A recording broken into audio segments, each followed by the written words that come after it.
7 players left. Onto the final table we go on the main stage. One of the first hands here, still playing 7-handed on this final table.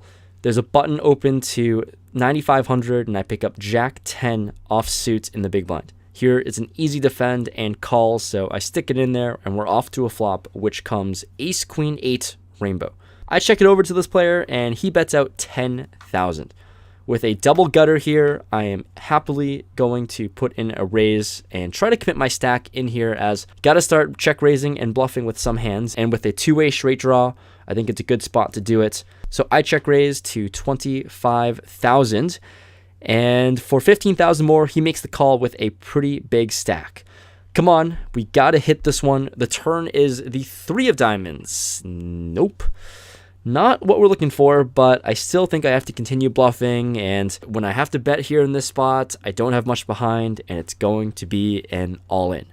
I rip it all in. It's a total of 42.5 thousand. He counts out the chips, and he goes back and forth about this decision for a long time. It's about 2 to 3 minutes in, and then he announces a fold. Let's go. Picking up chips in a huge way. Needed this so bad, and I'm happy to get the jack high bluff through. We take down a pretty big pot. After tripping up in a lot of smaller pots, I have 1.2 million in stack, which is about 50% of the chips in play, and I pick up King 7 offsuit on the button. I raise it up to 35,000, small blind folds, and the big blind player makes the call. We've been battling a lot. He's the same player from the last hand we talked about. We're off to a flop of Ace Queen 9. He starts with a check to me, and I start with a small bet on this board texture that should hit me a lot. I bet 20,000, and he decides on a call. The turn comes a board pairing queen, which I don't love at all. He checks for a second time, and sitting with king high don't really have a whole lot going for me, and usually when the middle card pairs, it should be better for my opponent than me, so I check this one back. The river is now a jack, so I guess king 10 is a straight for Broadway, and having a king is relatively relevant. He decides to bet out and lead for 40,000 now. And like I said, I think having the king 10 blocker is relevant here, although it is a paired board. And I decide to just think that having a king is good enough to bluff. I am the chip leader at the table, so I can apply a lot of ICM pressure with playing big pots and raising here.